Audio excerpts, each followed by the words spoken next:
Yo, what is going on, people? Welcome to Throwdown Your Questions, episode 431. I'm your host, Tony Polanco, and tonight I'm joined by Emilio Lopez. The line must be drawn here. Chris Seeley. Hey, what's up, everyone? Carlos Romero. Yo. Adam Vale. How you doing? And Brett Murdoch. And my microphone. There you go. And all right. And my X. Okay. The question we were talking about beforehand is actually the fourth one here, but I'm going to bump it up to the first one because I think we want to get into it right away. Yeah, let's just get into it. Tumeke asks us, I recently saw Jeff Grubb say that from what he's heard, Hi-Fi Rush did not reach its financial targets. We quickly got the usual engagement numbers of 2 million players. This again tells us that these engagement numbers are worthless and are only there to impress the uninformed investors. If a reasonably priced game like Hi-Fi Rush can't make a decent profit or any, what hope is there for big budget AAA games? Or is it just that the Xbox audience is not interested in anything that is not the usual FPS fodder? Also, can we agree that engagement numbers as presented currently are worthless? So there's his question. Damn. It's a double-edged sword because the thing is that they're really trying to push the service, but like if you were to like even our boy said it, they sort of are cannibalizing their actual sales numbers for this thing. So obviously, if you can get this game for free on Game Pass, then why would you buy it? Right? Yeah. And that's the numbers that they're talking about. They're not talking about the actual numbers of the one thing I want to know is in this situation, when Hi-Fi Rush came out on Game Pass, how much did it spike their service numbers? Like, in other words, how many people subscribed for this thing?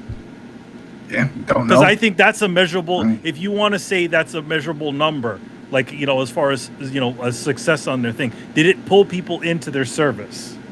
I mean, you can view it on Steam. Like it was topping the Steam sales charts for like a week. Mm-hmm. So and it was beating out. What was it? I think I could be wrong here, but I swear it said it was beating out the PS release of Horizon. I'm not sure if that. And the plus was it came out. It was also on sale. They came at a discount, and it was playable on Steam Deck. So those were big factors, and it was up there on the charts. People playing it, and their rep. The Horizon comparison is kind of interesting. You're comparing a brand new game to an old one. Very interesting. Well, I'm just comparing a high-profile game to what's kind of viewed as an indie game. I'm using Horizon as a benchmark in this sense, because I don't know how else. Because I could be like saying like, well, it was top of the Steam sales for a week, and you could be saying like, well, what else is there? Like, well, I mean, there's high-profile games on there. There's stuff that was releasing new. It's not like it just released in the big drought of nothing available on PC. So yeah, no. Just to be fair, Horizon is like a 4-year-old game at this point, or 5-year-old. Excuse me. And that's why I say like I'm not sure if it was something that had just released on PC that same week. Yeah, that wasn't it. That came out. No, it wasn't. Horizon came out a long time ago. Yeah, on PC. Yeah, on Steam. No, on Steam. I mean, I know what you're talking about. Was it Horizon 2? What did it? Not Horizon 2 because that's not on Steam. Okay. Not yet. Yeah. I'd have to go back and try and figure it out. It paced a mainline franchise game being released on PC that week. I only said that to put it in terms of like hey, it sold well when there were other choices. So I mean, that's really all I want to say. Part 1? That's the only thing that I can think of. No. That was something. It's something else. It's something else. It's not Horizon. Horizon came out on PC like 2 or 3 years ago. Well, I was thinking like, when did has Horizon 2 come out on PC yet? No. And it probably won't come out for another 2 or 3 years. The way Sony does things. Yeah, because it just came out. It came out on PlayStation last year, so you probably won't see it for a while. Quick, just Carlos. Just real quick, I want to read what Jeff Grubb said. He goes, based on what I've heard, it just Hi-Fi Rush, it straight up didn't make any money and needed it. It straight up didn't make the money it needed to make, and I mean, it got good reviews. Buzz was good. So where do you put the blame for something like that? And it's like, is it the price? Was it the shadow drop, or it could have sold more, or is it Game Pass? So that's what he had to say. Go ahead, Carlos. What were you gonna say? It's just to go off of that, it's difficult to say because I don't know if Hi-Fi Rush succeeds in a world where it just comes out on an Xbox console and it's only for sale, where no Game Pass exists. Obviously, like what Manny mentions, kind of triggered something for me. And it's like, so a lot of the fan base, a lot of the Xbox fan base could be. I don't know this for a fact. This isn't scientific or anything, but it's just me putting on the tinfoil hat. Chris just passed it to me during the storm. It's just one of those things where maybe a lot of the fan base of the Xbox Game Pass community just doesn't see like those types of games and say, hey, we don't want to pay for those games. We're just wait for them to come to Game Pass and stuff like that. So maybe there's that type of mentality. But just going back to Hi-Fi Rush, I don't think that this game, if this game would have just released on Xbox for sale and not on Game Pass, and then Game Pass doesn't exist, I don't think it would have succeeded. Agreed. Maybe it was a multi-plat game, like on PlayStation. I definitely think the sales would be a little bit more lopsided if it was on multiple platforms. I definitely think it might have. If it was a thing, it might have sold a little bit more on PlayStation. But again, who knows? Like, but yeah, I definitely think with a lot of. I think I said this even when it first came out. I don't think Hi-Fi Rush is a system seller. I think Hi-Fi Rush is like a trail along game. You know what I mean? Like if you set a Hi-Fi Rush after a big AAA release and it continues that momentum. The biggest issue with this, and I always said this before, is the fact that there was nothing to follow it, and so much of the, so much it rid on it. Even though I feel it's a very good title, I don't think it's one of those titles that would essentially pull people in. You know what I mean? Like, I think it's like, hey, look, they released, let's say for the sake of conversation, the new Gears game. Oh shit. And they got this other crazy game coming out right next to that. They're like the following week or something like that, just to kind of continue momentum. Not, in other words, you drop it and then it's another desert. So it's like in the middle of a desert, you drop a drop of water. That's not going to cause the desert to bloom. It's just going to be like, okay, it's more a little bit of water in there. I mean, that's why they stealth dropped it the way they did, because there was no promotion or anything, because they felt there was no need for it. They're like, is it really we're gonna invest all this money in marketing and advertising? Is it gonna generate that much? I don't know. The slight power to the shadow drop is that it catches that that jerk reaction. Oh yeah, the buzz, like that. What'd you call me? Instant buzz. Man, you a jerk. No, it catches that reaction. Oh yeah. You're seeing the trailer, you're seeing all the hype, they're talking about it, and I'm like, oh wow, I can't wait to play that. You can play that right now. Gotcha, bitch. Well, honestly, and then I'll ask Manny this question. Well, no, actually, I know the answer. So, but just going back, I think if Hi-Fi Rush has been announced 2 years ago and it just came out when it came out, I think it would have gotten a little bit less steam that it did this year when it's like, oh, and it's out, this new game, it looks cool, it's out right now. And it was during a big press conference too. So like, I think that generated a significant buzz that I don't know if the sort of traditional way would have helped. I don't think that, to be honest, I don't think it could have held a news cycle, like a year's worth of news cycle. Even though I'm into that sort of game, but I don't know, we look at similar sort of type of games, like another Rush, a Gravity Rush game, right? That one, they announced they didn't even really push that one as that much either. You saw it in a couple of trailers, and you're like, okay, what the fuck is that? But they never gave it a showcase. But you wouldn't say Gravity Rush wasn't successful, was it? I mean, for these, it was never trying to be the big AAA thing. No, and the thing is that I think. Where it was left within the cycle, it was in an okay place, but I don't think. It was definitely not. Gravity Rush was not looking to pull. Like oh my god, it's on the level of a Last of Us. No. And also, Gravity Rush's studio closed down, so it's like. Oh yeah, well they closed down pretty recently, like. So well, you know, like that's kind of interesting, isn't it? Here's in fact, Go ahead, well, Brett. no, well, Gravity Rush or Hi-Fi Rush? Gravity Rush. Gravity Rush, yeah. Yeah, well, yeah. That was a while ago, Japan wasn't it? Studio. Yeah, Japan Studio closed down a while ago. Maybe like last year or the year before that. Okay. I don't know. Yeah, within the pandemic years. Ah, okay. Yeah, they'll. By the way, real quick, shout out to Brett. Kishak for subscribing. Yeah. Thanks, man. Yeah, appreciate that. Anyway, Brett, go ahead, Ben. First of all, it was Forspoken that it beat out. Oh, which yeah. I know Forspoken's I'm saying a lot, but yeah. but it still says something on the first week. Here's my question to you guys though. Like, I hear a lot of assumptions in here about like, oh, I'm assuming it wouldn't do well if it hadn't gotten this boost, and I'm not going to argue that it wouldn't do as well. Like, it definitely caught that wave, but like when comparing it with other things like Gravity Rush, and instance, I feel like you gauge it by a little bit different metrics. It's kind of a AA game. It's not a huge AAA thing. And where it did sell, where it cost money, it sold quite well. So why do we automatically assume that? I mean, it sold well on PC, but if you had to pay money for it on Xbox, it wouldn't have sold. Like, that seems very kind of off the cuff to me. And there's like no evidence to support. I'm not trying to call any of y'all out. I'm not trying to be a dick about it, but like, where do you guys get off saying it wouldn't have been successful when the only evidence we have in a paid market is it being successful? Have you seen the history of Xbox fans? They don't really support these type of games.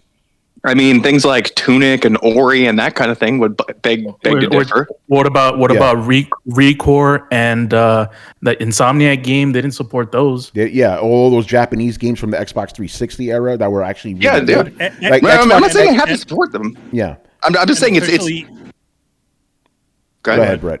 No, Brett. I'm just saying it's in the context of what you consider a AA game to be, successful. Like, I'm framing it in context here, like Tunic and Ori and Binding of Isaac and some of these other games that are kind of generally reviewed as the cream of the crop of this group of games. Like, that's kind of where I'm comparing it to, right? Okay, this is never going to be. To be fair, Braid is an indie game. That's not a AA game, right? Did I say Braid? Yeah, and Gravity Rush had a comparable price range. It was the same price as Hi-Fi. Yeah, I would throw Gravity Rush in that same category, definitely, Manny. But that's a PlayStation game. I think Hi-Fi Rush would have done well on PlayStation because the fans would like that. Xbox guys generally don't. I mean, I also go ahead. Also, Brett, Brett, go ahead. I want to say as looking at the most played games of Game Pass on the regular, the amount of things like Tunic and Ori that are up there, and Dead Cells and like all those, like, kind of begs to differ. I think that may be kind of outdated stereotyping, man. No, I don't think so, because again, if we're okay, are we talking about games successful on Game Pass, or because I thought the question was, or or whatever it was, would this game have sold well on its own without Game Pass? That's where I'm coming at it from. Yeah, well, I mean, I'm talking to you about, like, I was answering your question as to whether or not Xbox fans even play those kinds of games, and I was saying, well, they're definitely played. They do now on Game Pass. They do now because it's on Game Pass. But I question. Okay, so we agree with that. I just question whether this game would have sold well without Game Pass on its own on Xbox. That's the part I question. Okay, so let me ask you this. Yeah. And this isn't a gotcha moment, like, genuinely, do you mean would it have sold well for any game, or would it have sold well for the type of game that it is? Just making sure that we're keeping definitions even across the board here. For the type of game that it is, because I don't think the Xbox fans would. Okay. That's where I'm coming at it from. But again, we live in this new world that we don't really know what the hell to measure a game's success. I want to read what Aaron Greenberg said here, because he says that the game was a runaway success, according to... I was going to mention something about that. I want to talk to you about that when you're done. Okay, so I mean, basically, he said by Xbox's internal metrics, we don't know what those are, but by their metrics, the game was a rousing success or something like that. I'm paraphrasing. But that's breakout. Breakout, yeah. So that's what he says based on Xbox's metrics, which we don't know what they are. So anyway, what's your take? That's where I'm like, okay, can you tell us what these metrics are? This is why I kind of don't care what engagement means because it's literally whatever these companies decide it is. It's not something tangible like game sales. Okay, but that's the frustrating part to me here, right? And like, I can't help but feel like everybody's bandwagoning a little bit here. Like Jeff Grubb, who in no way works for Microsoft, he is just a journalist. That is all rumors. The fact that it didn't perform financially, that is all rumors, right? And everybody wants to treat it like gospel. And then Microsoft comes out and says, actually, it was a breakout success. And everyone goes, I'm dubious. Like, I understand not giving the benefit of the doubt, but there comes a point where, like, literally people are just going to jump on any narrative that bags on something that they don't like. And even when the source is shown to be, stating rumors and has no affiliation or official access to official statistics whatsoever, that we take them as God. Like, I don't even know who the fuck this guy is. Like, I've heard the name a couple times, but like, I don't know who the fuck he is. Like, why is everybody taking this as the be all end all truth? Okay, this is just my thing, because a third party seems like they would actually be less. They would actually give you more of a truth than a company figurehead who is paid to tell you good news about the brand. Understand? Like, basically, I would rather trust the word of an independent guy versus a company paid person, and we know how Aaron Greenberg he gets. So, but my thing is, I'm not questioning whether Microsoft believes in success. I'm asking, what are the metrics that Microsoft uses for its success? If they say a success, fair enough. Please tell me how you measure what something is a success. I just want a baseline for this stuff. I mean, as soon as we get the algorithm for how Netflix judges things, Microsoft might be short behind, but I'm not going to hold my breath on that one. Yeah, and that's my problem with these streaming services. We don't know how to really gauge their success because, again, Adam brought up, you could be watching a show that you think is doing well, then it's canceled. It's like, okay, that's weird. So yeah, I don't like the model. Again, it's not as concrete as this game sold X amount of copies. No one could dispute that shit. Okay, so look at it on Steam. Just judge the success of the game strictly off its sales numbers on Steam then. Brett, real quick. Let's bring it up then. Can I interject real quick? Yes, you can. Yeah. Brett, the whole reason why we're having this conversation about whether it would do good besides, if it wasn't on Game Pass, was because of me. And the reason why I brought it up is because the question was trying to bring down Game Pass. And what I was doing was saying, no, I don't think Game Pass is at fault for Hi-Fi Rush, quote unquote, not being successful. I feel like whether this game would be successful or not would have been dependent on where it was going to be released. So I feel like I'm not disagreeing with you there. I'm just saying I agree with you, and I just kind of look at it as more like it being on Game Pass kind of obscures whether or not it would have been successful. Like we can't tell. And also, I don't know whether we should consider, like, you're making an assumption now saying that the Steam sales were successful when it was only high for one week. Like, we don't have tangible numbers for how it sold on Steam. We just know it did better than Forspoken.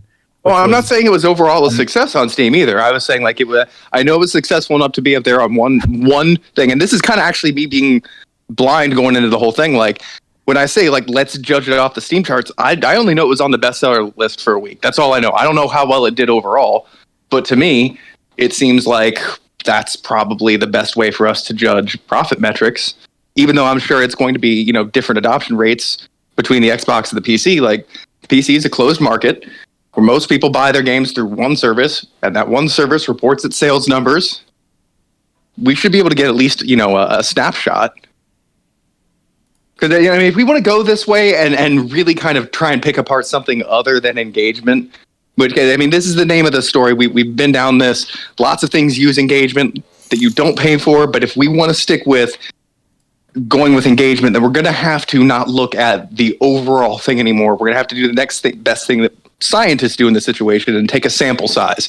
And a sample size, the cleanest we can get in this situation is the Steam numbers. So I'm not saying that's the be-all, end-all metric, but it should give us a pretty good snapshot onto how something's doing, right? Not really, because I'm looking at it now. This again, I don't know who does these tracking numbers. I don't see game sales here. I see revenue 10 million. Okay, maybe Somebody sounds good to me. I guess. I'm looking at them right here. According to the owner estimations, based off, you want to go by. Well, that's weird. There's a ton more reviews than would indicate that there are purchases.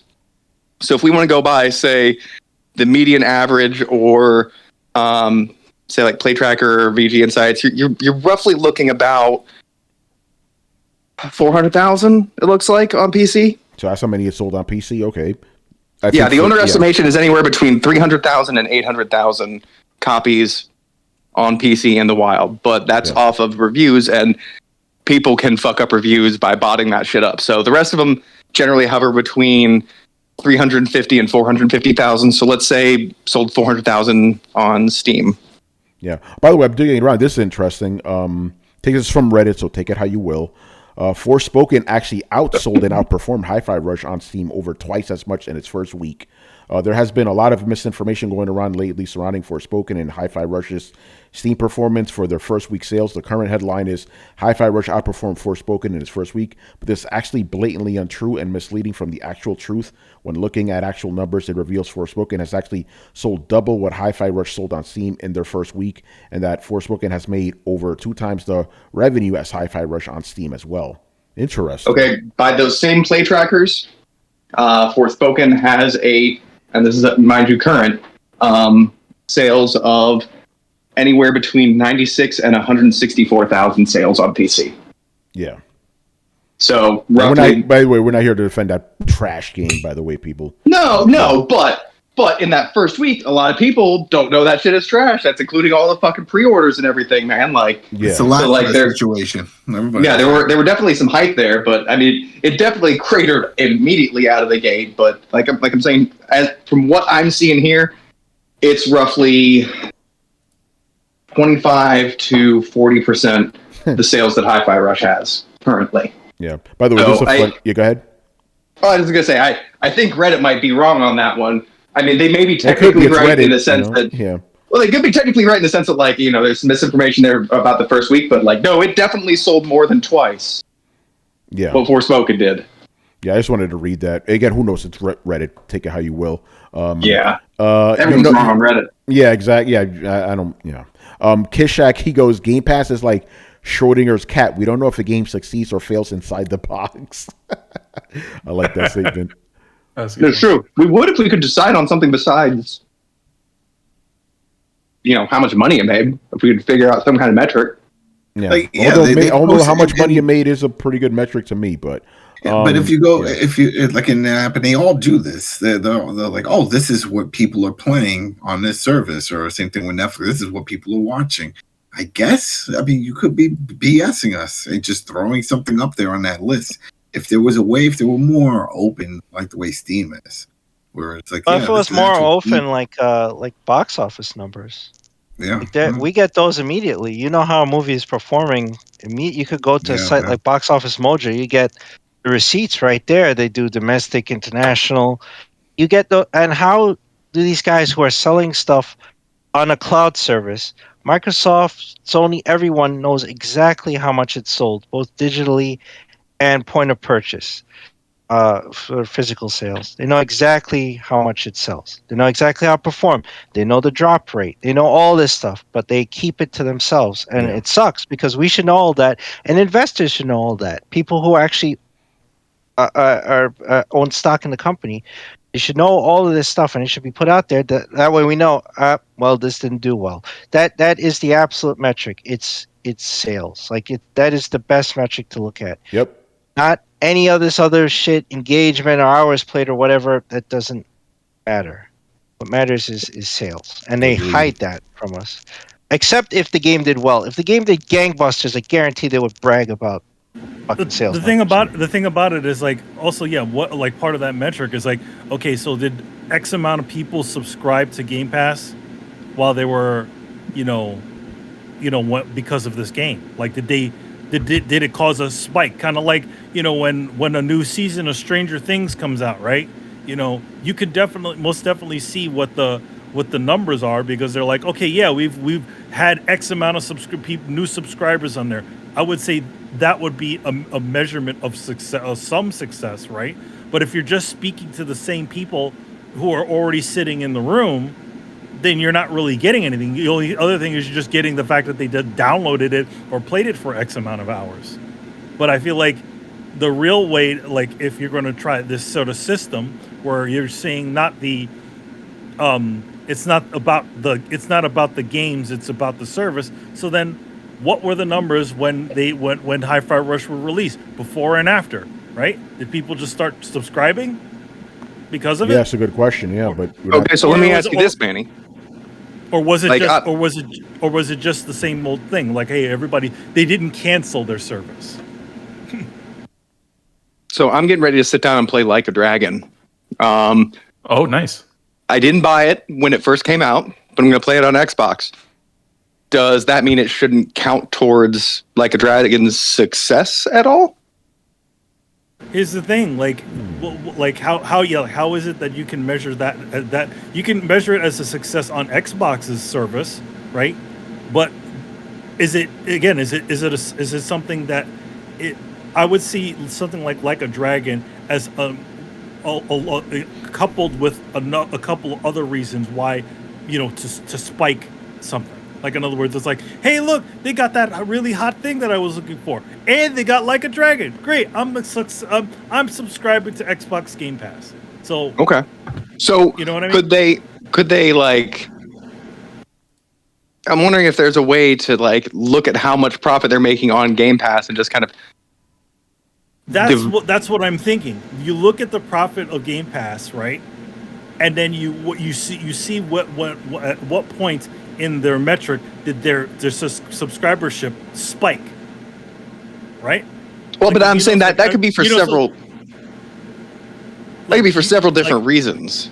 You could. Well, I mean, you could. Here's the thing. Like, do you look at like, okay, this is all of our major releases. We didn't have any of our usual first parties. We had a new franchise, and in this month, oh shit, our numbers went up. Well, and the crazy thing about this, we had this conversation previously, and we talked about all of these data points that we could potentially use to try to qualify what means a success or not, and try to create a definition for one. But in reality, we're never going to get any of these metrics. Yeah, we're not. No, we're not. The thing about it is like we're all. Here's the thing. We'll know Hi-Fi Rush is a success if they get a sequel. Yeah, right. Yeah, if they get a sequel, yeah. It's like on Netflix when they do a series, and they're like, nah, we're not going to do a new series, or any of the other streaming services. They throw out those series and nothing happens from it. That usually means that those series did not do what they were supposed to. Is Lord of the Rings getting another another season? That series that they are they? Yep. Well, and that other show too is getting one that the Wheels of whatever. Wheel of Time. Boo. Wheel of Time. Yeah. but that other one is not getting anything. What was it? Raised by Wolves. That one's canceled. That got canceled. That was their third season, but that was HBO. Yeah, and okay. They did. I thought that was Netflix. No, that was the HBO one.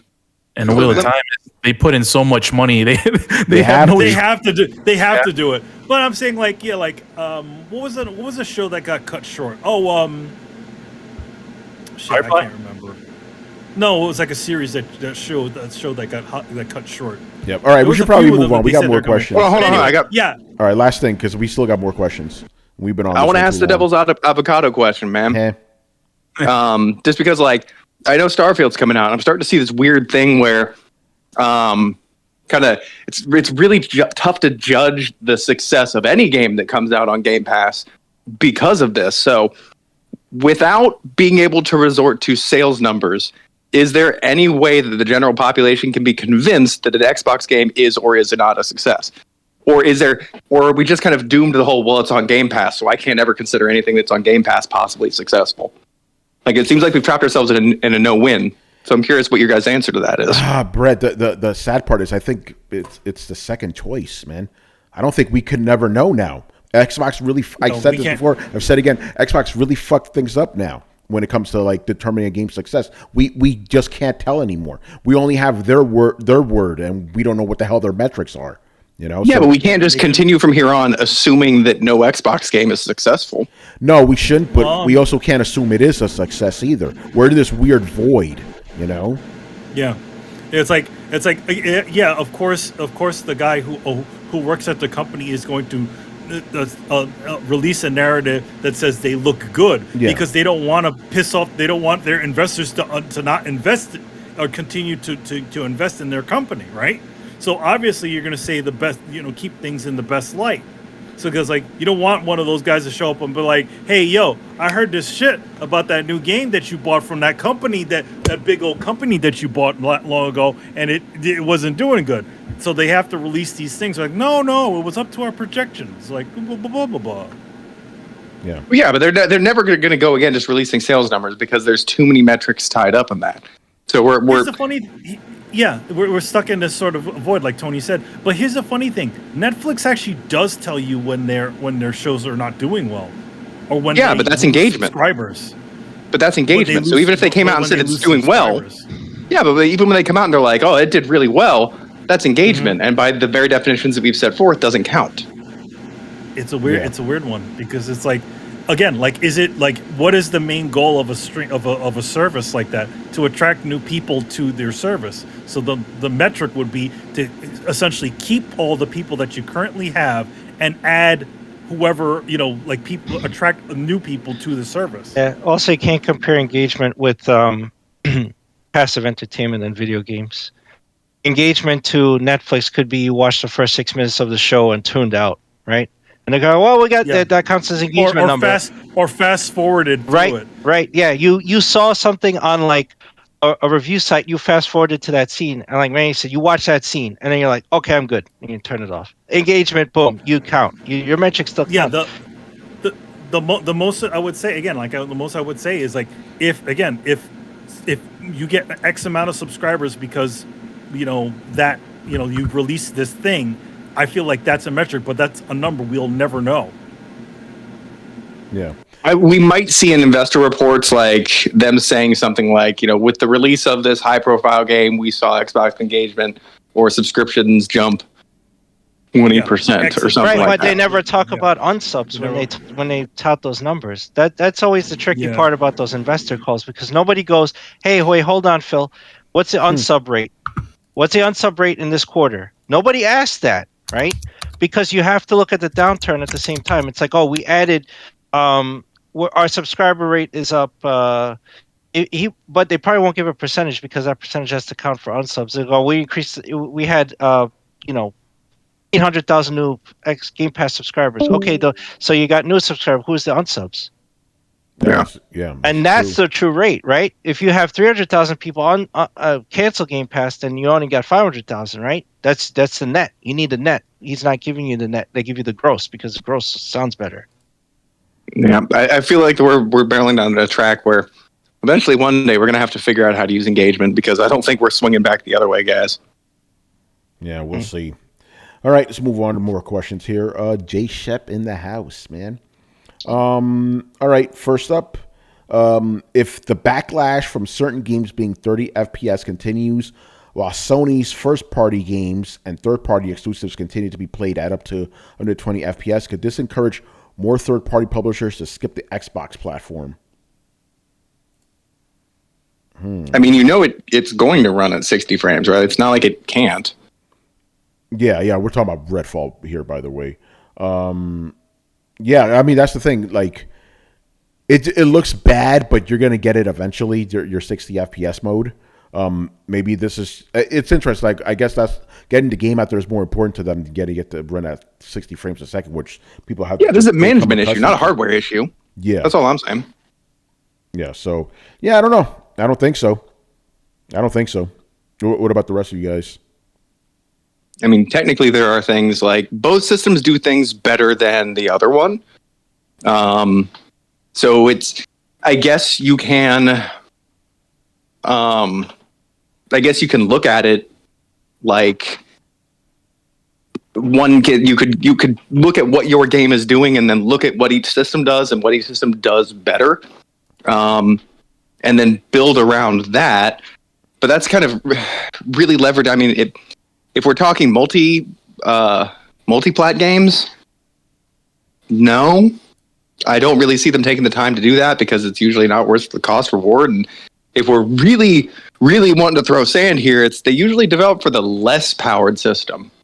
So if your worry is because Sony's system is so much better, that will people just abandon Microsoft to develop for Sony? No, it would actually go the opposite, where they would develop for Microsoft and then port it over to Sony's more powerful system. Yeah. The thing is, nowadays, all games are developed on PC, so that kind of doesn't matter. We don't have a lead platform anymore like we used to, because Xbox and PlayStation are the same thing, basically, All right.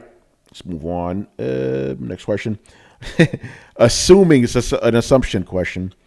Assuming the next Nintendo console is as powerful as the PS5, could we see Nintendo focusing on more adult-oriented first-party games? No on both ends. No. No on both ends. I just have to laugh because no. I mean, yes. They're not going to approach Brett. Yes, Nintendo first party. Nintendo no, first party? sure. They would never do it. Never, not like, in a million years. If you hear the stories of the company doesn't change, and even though you get new blood, like you have a new president and whatever, he can refocus the businesses. Like, I want to approach our eShop more like Steam and whatever. He's not going to change the culture that's ingrained in Nintendo. And the culture ingrained in Nintendo is like the kind of freak out they had when Rare made GoldenEye, and they had no idea that James Bond killed people. Oh my god! And the game comes out, right, and Miyamoto flips his shit and I've heard this story inside too. They didn't know that. I mean, come on, James Bond is from the 60s. How do you not know? How do you not know what he does, right? So they didn't realize how violent the game was. And then here comes this first-person shooter, which everybody loved, by the way. Freaking, it changed the game for console first-person shooters, and they flipped out. They were pissed. And that's for GoldenEye, right? So when you're talking mature, I don't know what you mean. And Conker's Bad Fur Day. Like Resident Evil 4. That's also N64. Well, see... or Eternal Darkness, or Zombie U. Well, Eternal Darkness is different because that's the psychological. Those were not first party though. Yeah, those aren't first party games. Yeah, if you're talking about making Metroid like that, or Star Fox or Zelda, they'll never do that. Yeah, they're not doing that. Not in a million years. Yeah, third party games, that's fine, but even then, you have to kiss the ring. Like a game like Splatterhouse, Nintendo forced Namco to neuter Splatterhouse to be on their system, right? And now, and you say, okay, Chris, that's back in the 80s. Okay, fine. They flipped out on Rare, and Rare was basically the second-party development. They were just doing exclusive stuff. They were making Donkey Kong 64, that, and Conker's Bad Fur Day. But all that shit got them in trouble, in big, big trouble, that they had to then supervise projects like Star Fox Adventures and whatever going forward. And you're never going to have them take an IP, a first-party IP, and tune it where it has any type of major violence or sexual content. It'll never happen. Yeah. Oh, by the way, Brett, Eternal Darkness was Silicon Knights, so that is not first party either. Oh no, I wasn't saying that. My point was, and I'll admit it's a fairly flimsy one, but if you're willing to let third party games on there and do that kind of stuff, and if you have the capacity to, why wouldn't you? Because Nintendo, and Chris kind of just he broke it down, Yes, Nintendo. So they don't operate by normal rules as we've all seen. Okay, yeah. I mean, as long as we can agree they let third-party people do it, then for sure. Yeah, but the question was okay. They just make other people do the dirty work. I mean, that's a fair thing. Okay, I'll. And they've loosened up a lot with third-party rules, especially like the stuff. The Sony's been very puritanical lately. Yeah. Especially this generation with certain games, and they've actually blocked certain titles, whereas they've ended up on Switch. And these are Japanese games. So they have acid titties in them, and Nintendo does not care, right? But Sony cares for some reason, which is weird, right? You'd think it'd be the opposite. So with that, yes, you're right, third-party guys can do that. Because think about it. Okay, Sony with their third parties is being all strict, yet with their first parties, Last of Us 2, we had a full-blown, yeah, it's like, okay, Sony. Yeah. All right. I will say that does cast a weird light on like the calming down of Dad of War. Yeah. I mean, I don't think that stuff would have played well anyway. But yeah, it does. Actually, I don't know. I don't understand what Sony's doing with this shit. Again, The Last of Us has a full blown sex scene. Okay, sure, that's fine, but you can't have anime titties. I mean, wasn't that? How do I say this? Wasn't that like a very particular kind of sex scene? Yes, it's generally seen as somewhat righteous to broadcast things about. Yeah, that's probably why they were able to do it. But we're skirting around it. Yeah, you're right. Wait, what? We're not. Nope. I'm not going to explain it further. The Order 1886 had sex in it. Like, remember the part with the where they walk in on them? Yeah, that's another Sony first party. So it's interesting they're not letting the third parties do that stuff. All right, moving on here. This next question, I mean, it's the third one. We'll add it in there. This one's going to be a real easy one to answer. I recently read that Remedy reacquired the Alan Wake IP from Microsoft. This is confusing me because I thought Microsoft acquired Remedy. I'm not going to read the rest. Remedy is independent, and they're buying their IP. They bought their IP back. Microsoft doesn't own them. They've been independent since 2017, I believe. So I mean they recently acquired it. There's a reason why Control is on PlayStation. Yeah, if you work for Microsoft long enough, eventually you can buy your freedom back, like an old. Yes.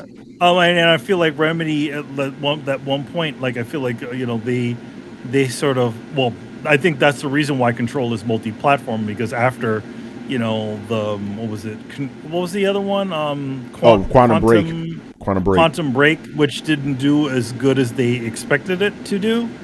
I feel like they just said, you know what, for our next thing, we're just going to go multi-plat to guarantee, our And I believe Quantum Break was fucking stupid.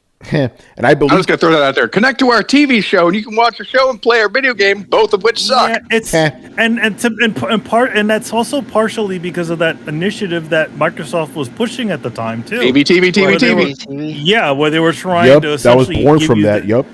Yeah, where they created a Microsoft TV studio, and they had all this stuff because of that. And that was one of the games that took advantage of that silliness. I'm sure like Microsoft was just like, wait, we need something that's the showcase. All right, use this. Yeah, I still maintain Microsoft should have just been like, we're sorry, done some public lynchings, and shit would have just gotten back on track. But no, we had to draw it out. I feel like it should. I feel like, here's the thing. I feel like if they really wanted it to be two different things, but don't make people watch a TV show in the middle of your video game.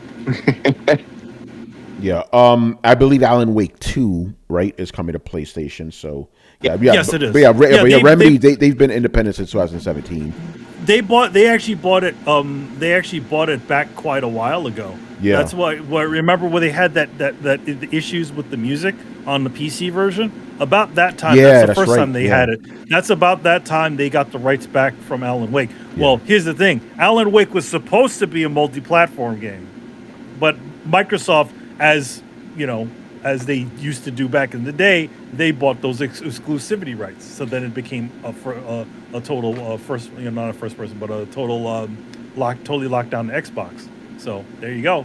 Yeah, J-Shep. Both sides do this shit, by the way. Yeah, they do. J-Shep asked, so did Microsoft own those IPs because they published the games? I know they owned Alan Wake. They used to own Alan Wake. They own the rights, but then they gave it back. It's sort of like the deal, whatever deal that they cut. So it's like, okay, we own this thing because we published it, or we applied some sort of amount of money into development or whatever. So I think that's what the situation. It's kind of like, I feel like it's a weird one, because it's like, what kind of deal does Kojima have? Does he can he make a new Death Stranding game, or can he only make a new Death Stranding game on PlayStation, and then he has the rights to the PC versions? Actually, I think that's really interesting you bring that up, and I think we can look to Bloodborne and Demon Souls for some precedent on this. They were both developed for Sony. Yes, and they own by another studio. Yeah, so I think if you develop something for Sony, I imagine they own the intellectual property to it. That makes sense, yeah. I think it just also think it partially also depends on the deal that has been cut between them too. So a contract could literally be anything two people sign that's still technically legal. Or so, the other thing, also the I don't know if Remedy bought the rights back or if the rights to Alan Wake lapsed after a certain amount of time.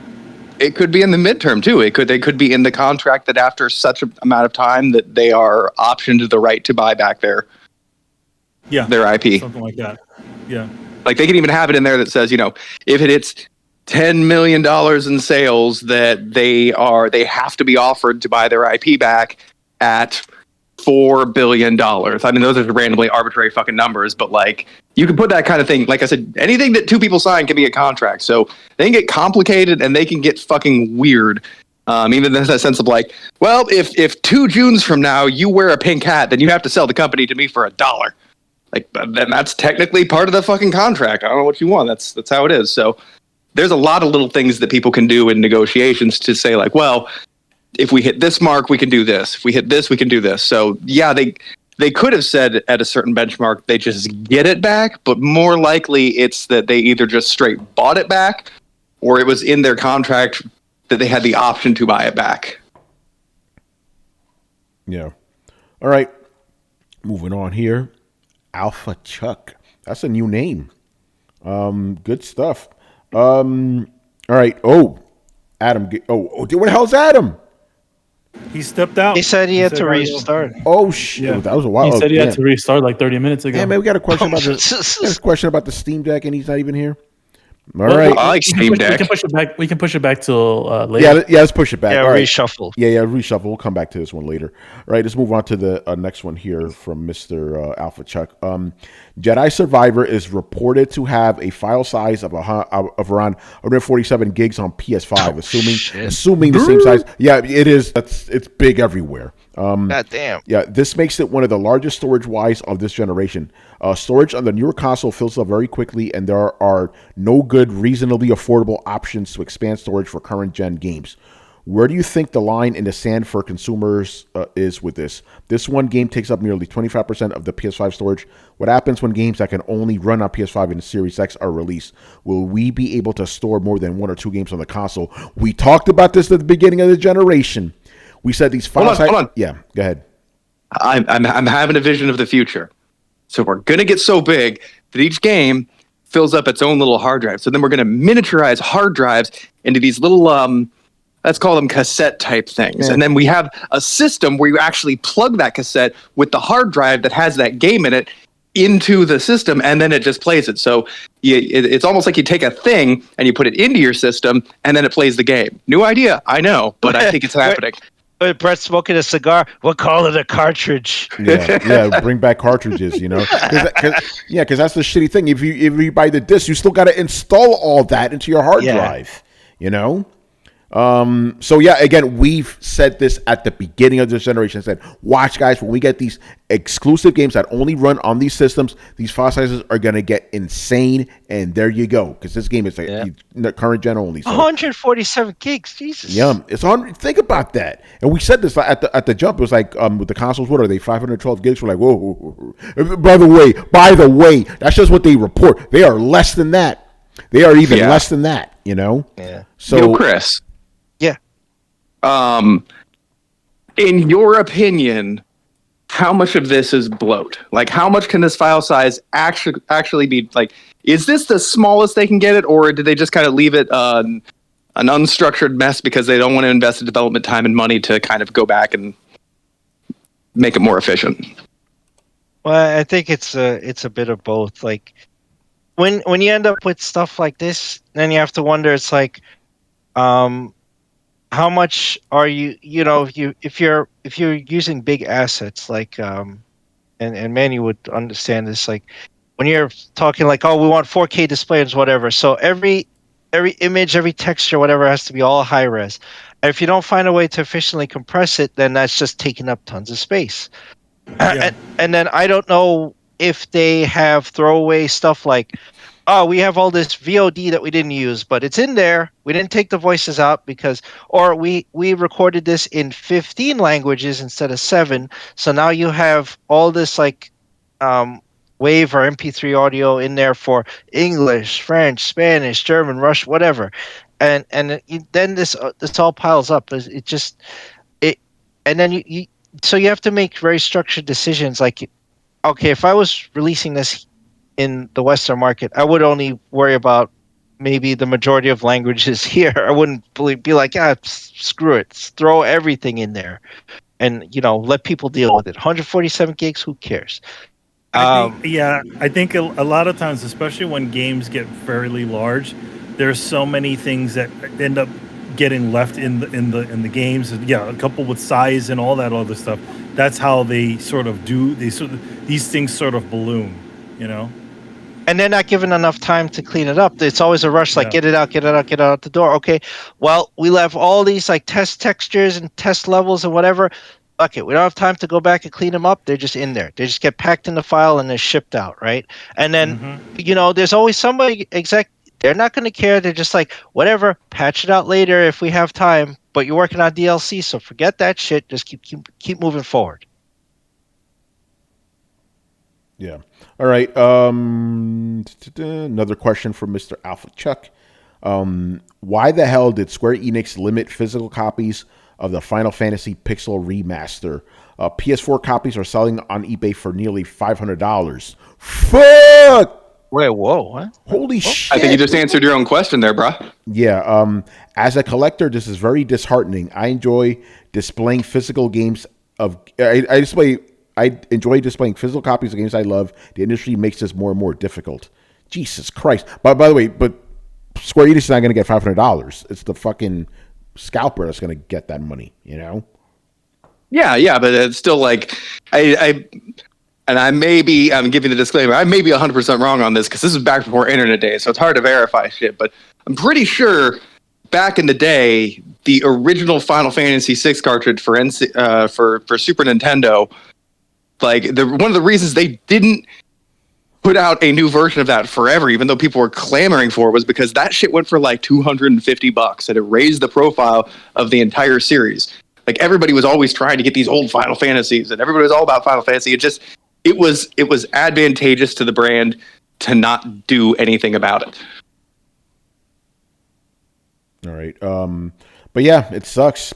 If you're like a physical game collector, I didn't realize that was the case with this shit. Holy crap. That they just made a limited amount of copies for PS4, and I'm guessing for the Switch as well, physical copies. Well, I mean, that's okay. Here's the thing. That's normal. And it's what actually makes things collector's items here. I honestly don't think Square Enix did a bad thing here, right? Like, most of the time, people just say, oh, it's a collector's item, and then just flood so many into the market that they're practically fucking worthless. I think holding back a limited number of them... No, my question is, why is this a collector's edition? Why isn't it just a regular game? I don't understand. The game is readily available on digital. I don't understand this. Wait, didn't he say that the collector's edition were that?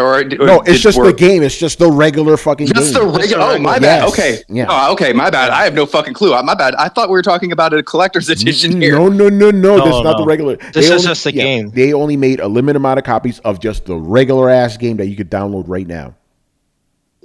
Minimum contractual obligation? Yeah, I don't know, but it's insane to me, So I feel for you collectors, man. That shit sucks. Alpha Chucky's in the building. What's up, brother? He goes, Throwdown Switch copies were about $300 on eBay. They're not collectors. These are just regular ass games. Damn, that's. I don't know. Square Enix is weird, man. I've never seen a company other than Nintendo that I've been like, why are you doing this? I know. Because remember, when they first released this game, it was only on PC. People were like, what the fuck? That's weird. It took them a year to release on console. And now this, And by the way, as I understand, us guys who bought it on PC are screwed because we don't get all the cool updates that the console version has. It's like, what the fuck are we doing here? That's fucked up, man. I feel your pain, man. That sucks. All right, let's move on to Assyrian Air Force. I was gonna say they're probably taking advantage of the fact that that the fan base, make it limited. It's a ploy that they tend to do in Japan, where they'll literally put these limited releases out and then that's it.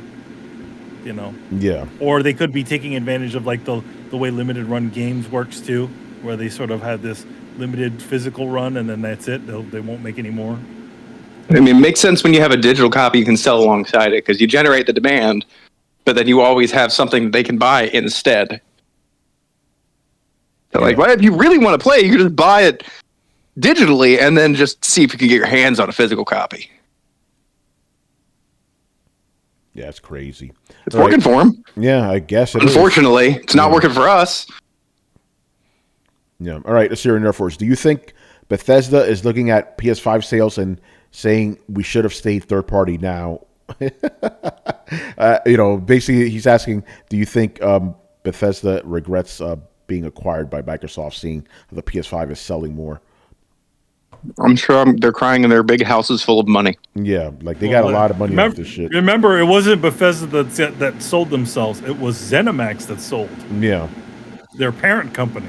So I'm sure if push comes to shove, maybe they would have probably stayed third party if they were given a choice. But who knows? Yeah, I can't say for sure. It's like when you buy, what was it? Who owns Rockstar?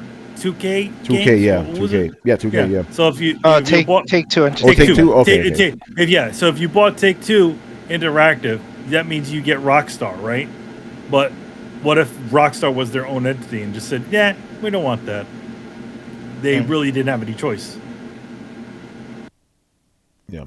All right. Moving on. Kishak, who's been joining us tonight.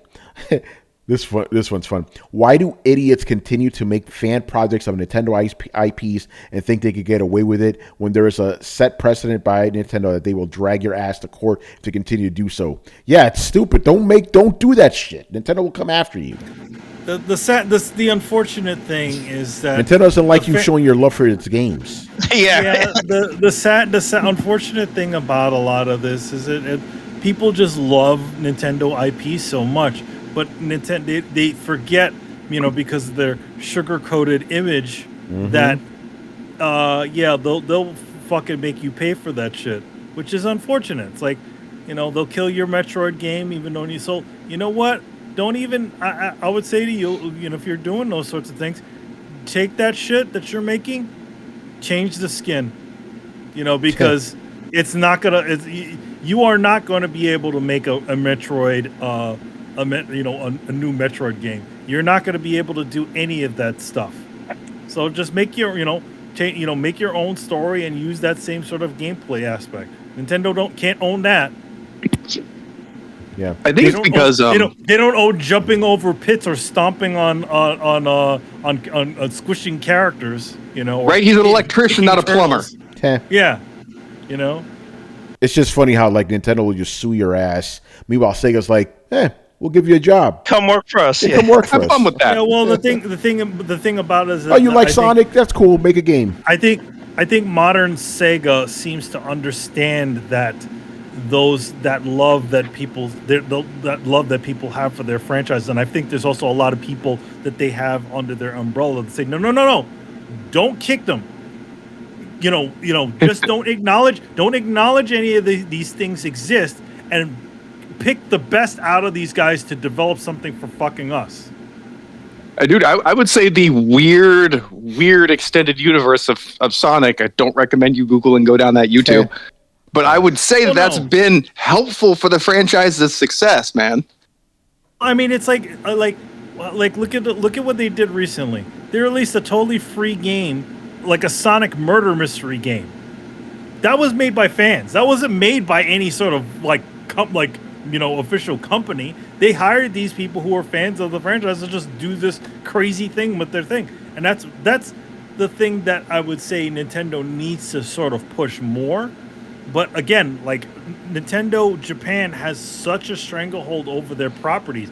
You saw how long it took them to make a fucking Mario movie because again, they didn't think enough to essentially look over things, but also give a little bit of freedom. They just said, here it is, whatever, do whatever you want with it. Then they're like, oh, this shit's bad.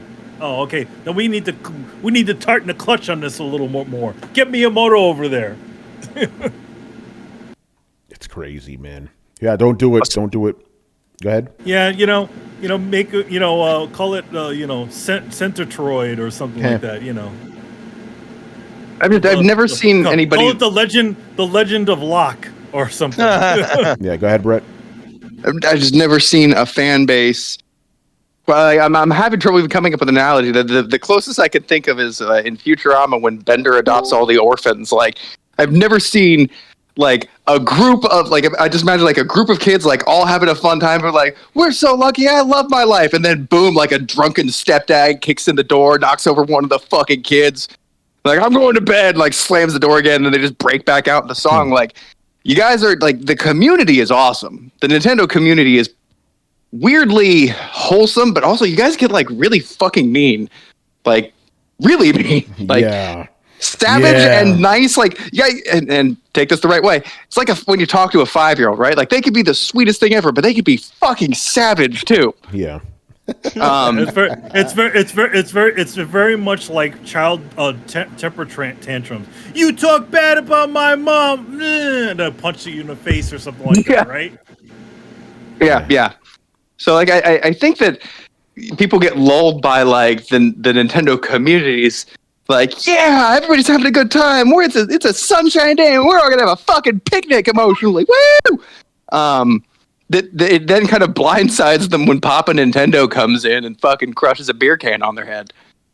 Yeah, get careful with Nintendo, man. All right. Are you saying Nintendo's an abusive father? Yeah. I am. Yeah. I am, absolutely.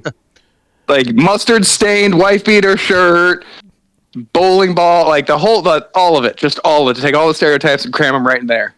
Trailer. Or you could, or he's like or Nintendo's kind of like that strict dad, who to everybody else looks really happy on the outside, but if you live actually in the house, he's a total strict asshole. Yeah. Maybe Nintendo fans celebrate in spite of Nintendo. Oh shit. Yeah. All right. Another one from Mr. Kishak. Another Game Pass question. If Game Pass doesn't explode and grow in the next 5 years for Xbox, would changing away from Game Pass put them in a worse predicament if they wanted to pivot to something else? Interesting question. So they wouldn't. They just go out of business. Like they'll close up shop. They'll sell off everything. Xbox. That's the case. Yeah. If this is, I could see if things don't go to their liking, them essentially closing down the Xbox division and just sticking to the PC division. Yeah, that's it. And just public games. That's it. They have all these publishers, these games, and that's it. Like, yeah, no more console. If you want our games, you can just play it on PlayStation or PC, Nintendo. But we're out.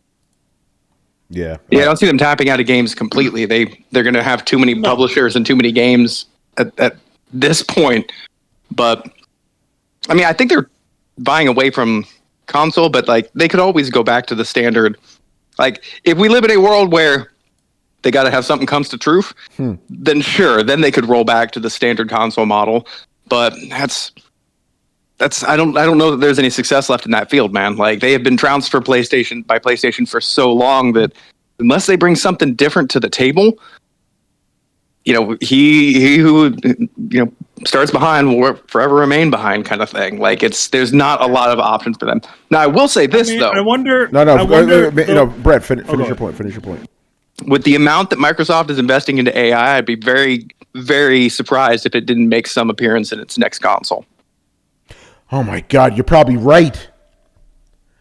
Oh, that's true.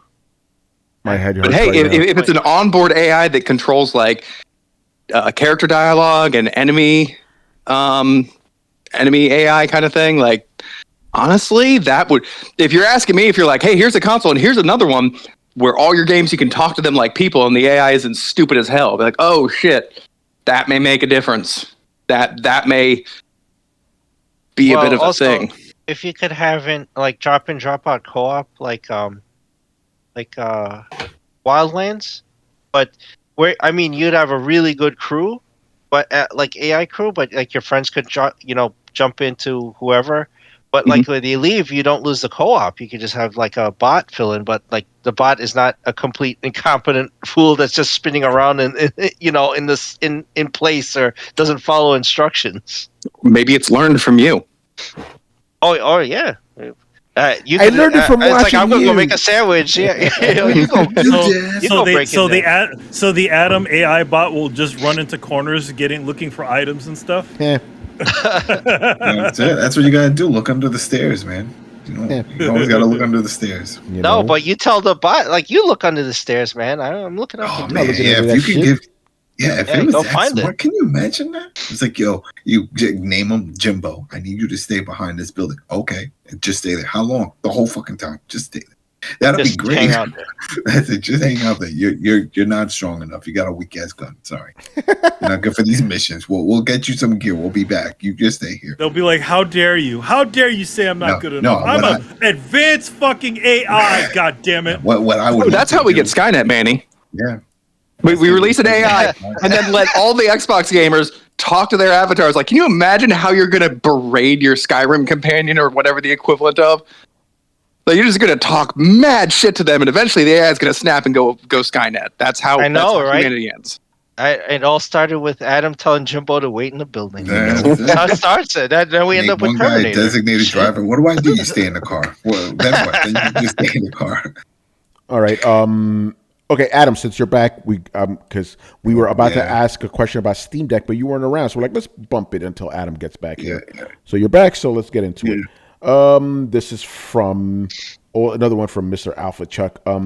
With the Asus ROG Ally launching later this year with some impressive specs, do you see this as being a legitimate Steam Deck competitor? If not, what features, requirements would you say would be required in order for a handheld to give the Steam Deck a run for its money? It's got to be itself, because that's the thing. People keep bringing this up, and it's like, yeah, these are not new. We've seen a few of these already. These are just handheld Windows PC. Yeah. And that's pretty much it. People have to remember a lot of these games that are coming to Steam, and when we get these updates, they're being tailored to work on that hardware by the developers. This is the developers choosing, and then also Steam. The Valve themselves working behind the scenes to give that verified type thing. If not, if you just run this on Windows itself, on this type of form factor, where's the support? There is no support, because Microsoft already said they're not making an handheld version OS. Now, if they did that, that's a different story. I mean, right now, if you load Windows on Steam Deck, it's not great. The experience is not great because a lot of that hardware isn't compatible with the application itself. And that's the same thing that these are going to run into. And even Linus talked about it. It's like, yeah, the from what he had seen, the power was there. But what about the support and all the other things? There were a lot of frame drops and other things. Who fixes that to work on this type of hardware? That's the issue. Who's going to do that? Because right now with Steam, it's on Linux, and Steam OS is its own operating system. And with the popularity, developers are investing the time to make sure their game runs on that hardware. It's going to be a big deal if, let's say, these developers say, you know what, right now we see there's an install base for whatever the next Windows handheld. Maybe we should invest time, but that's here or there nor there. We don't know that, so that's the problem. Because the ability to play on a Windows device, it's already out there. There's the AO Neo, right? Yeah, AO Neo. And there's a Win something else out there. Yeah, it's been done. This is not new. Yeah, it's just one has some more power behind it. But it comes back to the support and drivers and all that stuff. Think of all the issues that you normally deal on a Windows PC, and then you have to deal with that on that form factor. And then what happens? You hope for support, right? And then that's when you get the developers say, hey, we made it for this graphics card and this and that. Well, then they would have to do the same thing for that little form factor. And are they really going to bother? What if they don't? Then if it runs like crap on that handheld, well, it's going to keep running like crap. So that's my issue with it. Unless Windows comes out and straight up says, hey, listen, we're going to make something. And we're not jumping into that handheld market, but we will make a special build for it. Then that's a different story. Because then it's like, all right, then there's a form factor that they could send out to publishers and say, hey, while you're working on all this, this is a specs for this. it work. I mean, this is the whole reason why the Steam PCs all fell apart, because there was no set standard. And things just didn't run the same across the board. And this is what we're going to see with all of these. So yes, it looks great and the power is there, but it's all about the game itself and how they perform on it. And right now it's not a console. People are like, oh, no, it's not. It's just a portable Windows. It's an operating system on it. That's it. Portable PC that can play a game. Adam, are you saying that when there are people allowed to rush unregulated in what is considered gaming's newest gold rush, that we just get mediocrity delivered? Mm-hmm.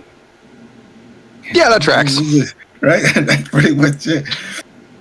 So I see it all the time, though. But we see that for phones, we've seen it for all kinds of things. It's like, it just can't... It's more behind the scenes than just creating a box of a handheld PC in your hands. Like, oh, there you go. We put some controls on it. You're good to go. No, that's not how that works. So no, it's not good to go. So we'll see. And what was it? I think they sort of had it listed with Best Buy, but then there was talks that it wasn't. Yeah, it's listed with Best Buy. My thing is, and I'm just going to be upfront. I can't talk about this very much right now at this point. But the thing that I think gives us an edge is the fact that it's made by Asus. They have a history when it comes to PC hardware. So that's why I'm like, okay, I'm going to give it a shot, because you're right. There's been a bunch of these Windows 11 handhelds and stuff. So that's all I could say right now at this point. I do want to say something else Alpha Chuck said, because that's his question, but he also added what he thinks is necessary, which I think is a good point. He goes, the trackpads alone give the deck an extra dimension of customization that will be hard to top.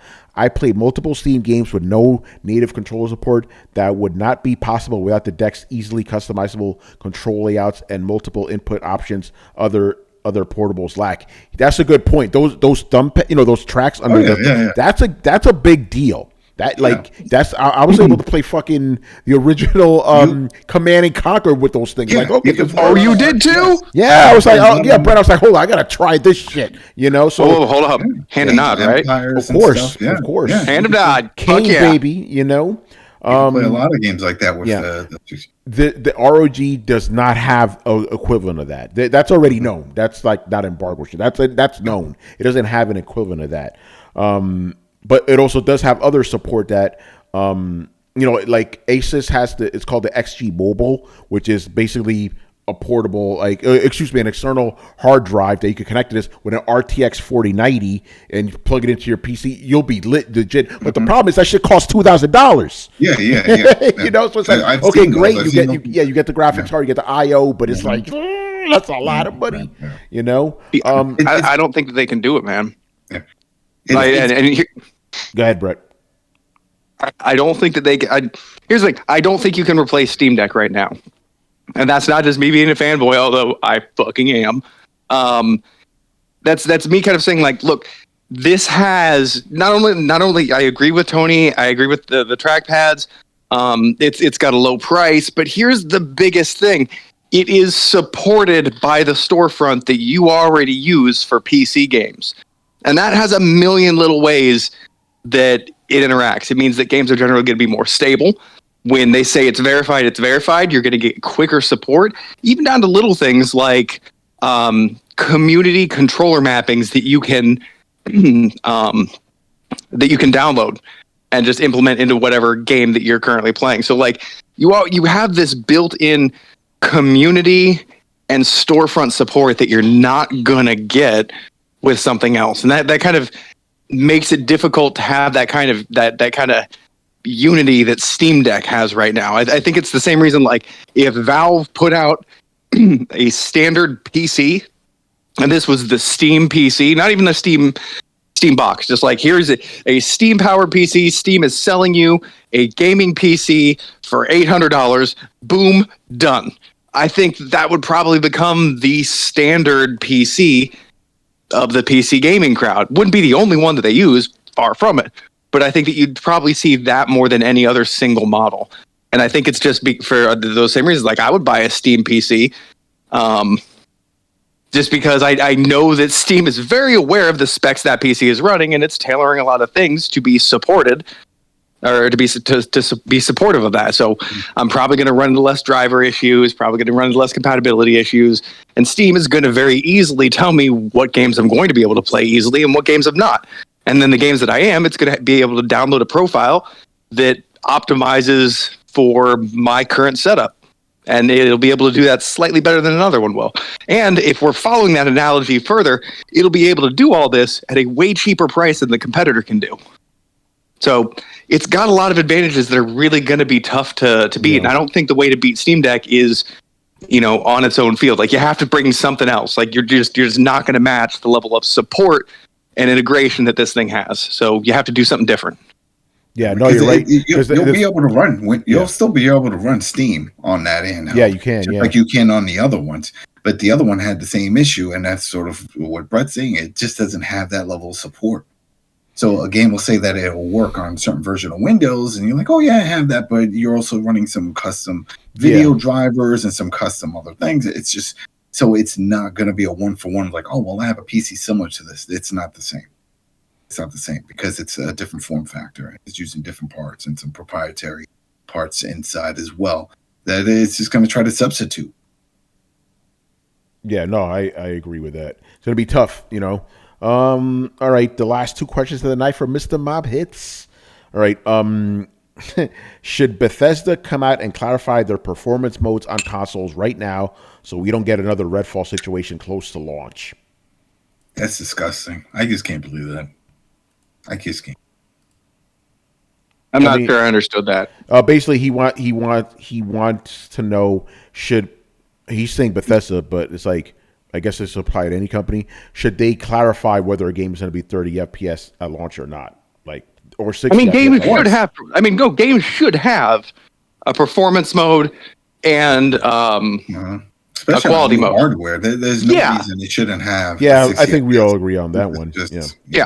Now that we're going to grow out of that too, eventually we're going to get to the point where they're like, sorry, 30 frames per second. That's just there's so much shiny shit in here. So we will get back there, but right now it should. I don't think anybody's saying Redfall should not have 60 frames. The only thing I've personally said about it is it's going to have 60 frames. It doesn't at launch, which is a scheduling error, which is a sign of poor management. Mm-hmm.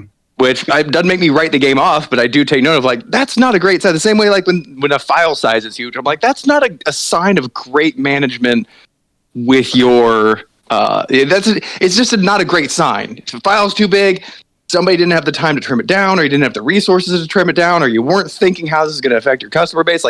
Regardless of how you get there, the answer is probably not one you're gonna like. And I think. This is the same thing. They absolutely should say, but they did. They very clearly told us it's not going to have 60 frames at first, and that certainly didn't stop everybody from getting mad. But what happened to Gotham Knight? Did that ever come out with the 60? Because wasn't that the same thing? Yeah, that was. Yeah, people were pissed off about that. Yeah. I think they just abandoned that game. Right. Yeah. Yeah, because that game was trash. Because that was the same type of deal. It was they were hyping up. It looks amazing. It's got this and that, and then all of a sudden I'm like, it's going to be at 30 FPS. Yeah, and that's a dangerous situation. We do not want to let ourselves get in the situation where a game releases substandard with promises that they're going to fix or do shit with it later, but then they only follow through if that game is a success. Oh yeah. I'm not going to be held emotionally hostage by a mediocre game just so that you do your fucking job. Yeah, no, I agree. All right, and the last question of the night. Adam, I'm glad you're here for this as well. Is it safe to say that Capcom has lost its fighter roots with Street Fighter 6 feeling and looking mediocre as hell? They had another chance and it looks like they just wasted it, in my opinion. We had a lot of stuff happening in the house. I didn't get a chance to play it. I wanted to play the beta. I'll probably see if I can play it this week, but I don't know. I did see some stuff with, and that's why I brought up on Thursday the announcement of some of the DLC, and it was just familiar names. In my opinion, DLC should be new characters. It should be new content. Don't rehash. You're pulling a Call of Duty right there with all of that. Don't do that. If the character was already there in the past and they were part of it, then they should be part of it. For example, like WWE, for example, the 2K23 just came out, right? all the wrestlers that were DLC in 22 were already in the roster for 23. They didn't just make another DLC pack and say, "Hey, buy these guys again." It's dumb. It's dumb. I saw some people. It seems mixed though when it comes to the art style. It's different. I still have to play it to see, because for me it really comes down to the controls and that feels. If it still feels like Street Fighter, I'm okay with it. If it doesn't, if they're like, "Oh, we revamped this, we did this, we did," then it veered too far off. But it had to change. I mean, I remember when it changed for Street Fighter 4, and some people didn't like that. I liked it. I thought that was cool, but they're like, "Oh, this is the cell shade. What the hell is this? This isn't what I know." But it grew on me, and I enjoyed it. And Street Fighter 5 looked great. It sucked with how the microtransactions for 5, so I didn't get all the content till way later when everything was like on deep sales. My problem is, and this really became apparent with Street Fighter 5, these games are no longer made for like the regular people, like even guys like, or regular hardcore guys, even like me, right? I love Street Fighter. Manny, you already know. We played that all throughout the 90s. So Street Fighter was one of our favorite franchises, right? But now they don't make the games for us. They make them for the FGC crowd.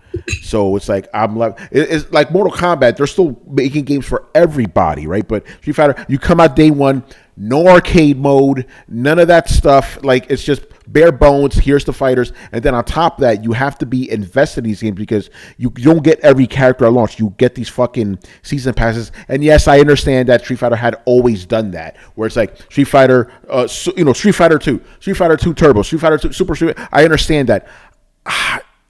But I don't know. I'm not with it, man. It's like, and then the only way to really enjoy these games right now, you got to play online, and you're going to get fucking smoked by these dudes. All they do all day, every day is just play these games, So yeah, this isn't me chiding Street Fighter. This is me chiding modern fighting games in general right now. This is why I am no longer interested. And it's sad because fighting games during the 90s was my favorite genre, but the genre lost me, man. It's fucking lost me. It's sad. It's the same thing with shooters, though. And also keep it real. I'm also old. I don't have the fucking reflex I used to. I don't have the time to invest in these things. Oh yeah. You don't know. So I've accepted it. When this game was first announced, I'm like, okay, yeah, Tony, just accept it. The fighting game genre has passed you by.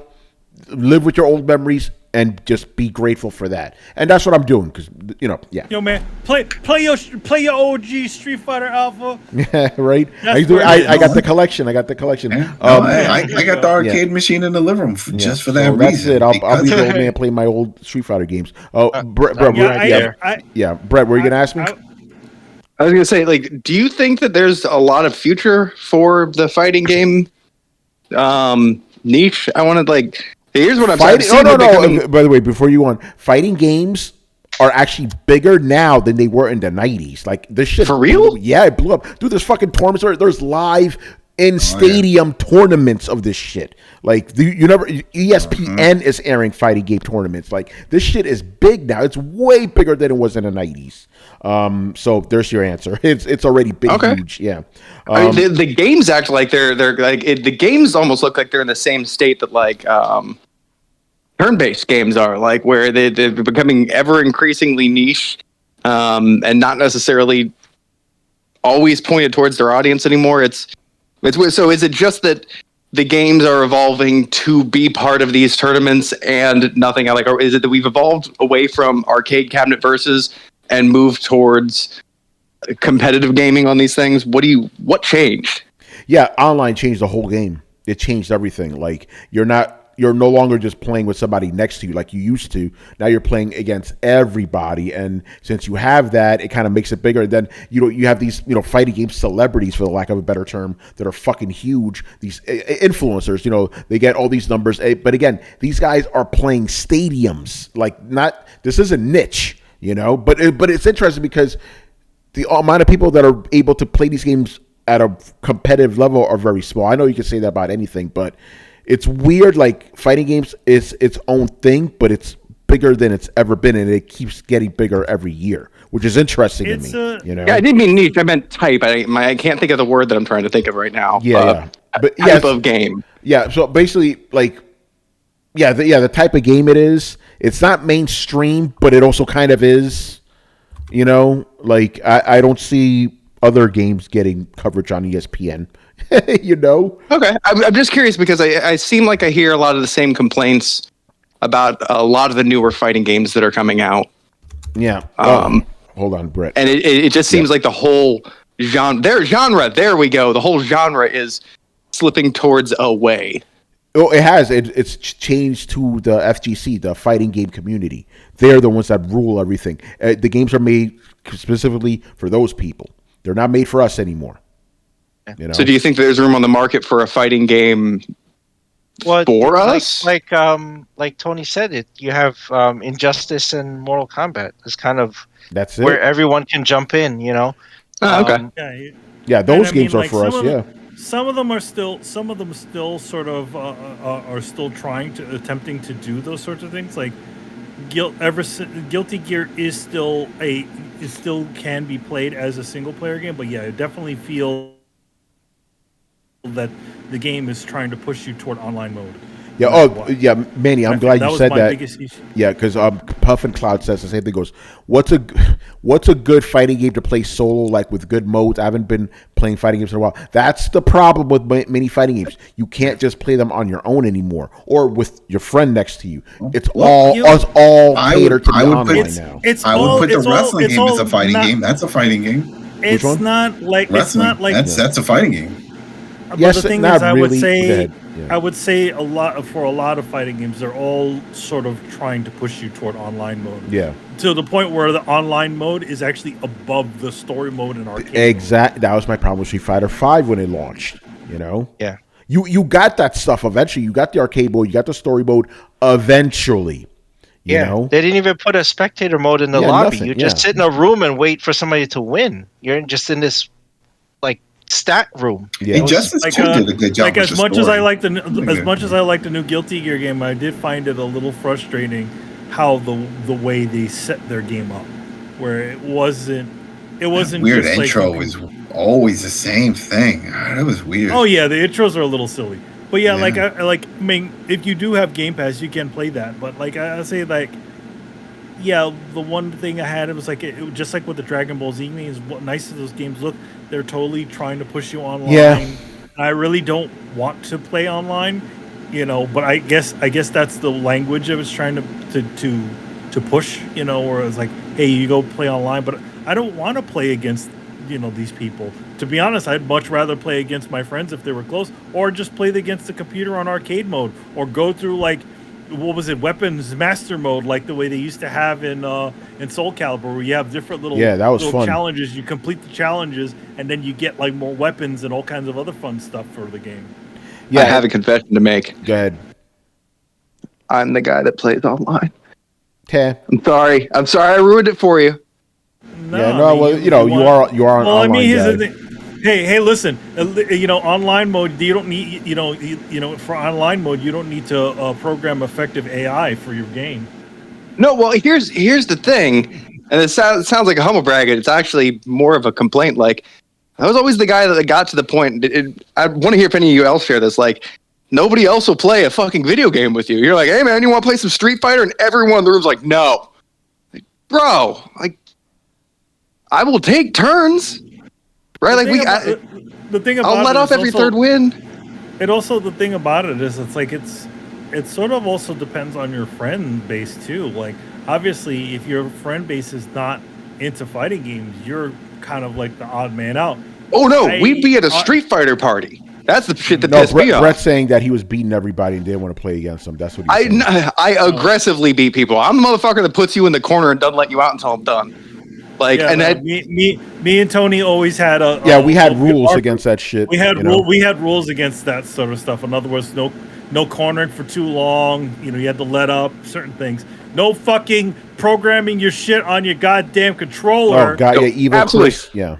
But yeah, no, we had rules about that sort of stuff. And the thing is, and that's my problem. Like online, these guys don't have rules. They just do whatever it takes to win. So I'm like, no, I'm not. This isn't fun, man.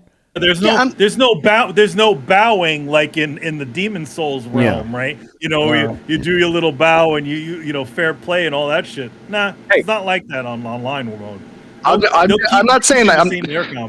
I'm not saying I'm being cheap. I'm just saying you come at a motherfucker with unrelenting force. You know what the best block button is? Light attack. Yeah. Yeah, like the best thing. Like Chris saw me playing Absolver. I fucking wandered through that game like a Ronin looking for a final duel, man. You know how I am. I get in a game and I go hard and I go until it fucking clicks for me, and then I just unleash fury upon everybody that I see around me. Like that's just how I roll, man. I think in general, like when it comes to like that's where the fun doesn't lie. Nobody wants to get destroyed instantly, right? You know, that's why that's why you know, people won't want to play, because it's like, if you're just gonna wail on me, then fuck this shit. And that's what I see online mode as. It's like a bunch of people that are just like, they're not looking to have fun. They're looking to kick your fucking ass in the ground and laugh at you. Yeah, they want the win stats. They don't care about anything else. And then they rage quit and shit. You know, it's like they lose. Or when you win, you get a message that says asshole. Yep. That's the other one. Shit. So here's the funny thing. Yeah. When I was playing Absolver, I got to the point where I was just trying to like teach people and shit. So I got the insanely rare and highly insulting slap move, and I just like dodge and fucking bitch slap somebody, and then dodge and bitch. But I like take them through training exercises, and I kind of cat and mouse them a little bit. Turns out people don't like that better. They get really angry. But here's the thing, man. That's why there's two different modes. That's the Pai Mei maneuver, man. There's regular, just play, and then there's ranked. So if you stay off of ranked, then you shouldn't have to deal with that, because if someone's that hardcore and they care about their rank and their KDs and all that stuff, then just stay in ranked. If you just want to play around, that's what the other mode is for. And plus it goes based off the matchmaking never works out. It never does. Yeah, it never works. Yeah, it never works out. Like matchmaker mode, or you know, whatever other mode, it's all the same shit to me. Like all it is that a person that you can't interact with, they're just looking to wail the fuck out of you, and I get bored of it. Like, I would say, like, maybe 3-4 matches online, then I'm like, all right, got it, don't need to play this shit no more. I'll go back to single player mode. Yeah. All right, I think we're done here, man. Good show. I'm going to assume we have nothing to plug, so I'll just... Adam, you got something? We got the I Am Negan come back, but I just want to give a thank you. I don't know if anyone's here, but we've a lot of numbers, a lot of new people following, which is interesting because the show isn't been on for months.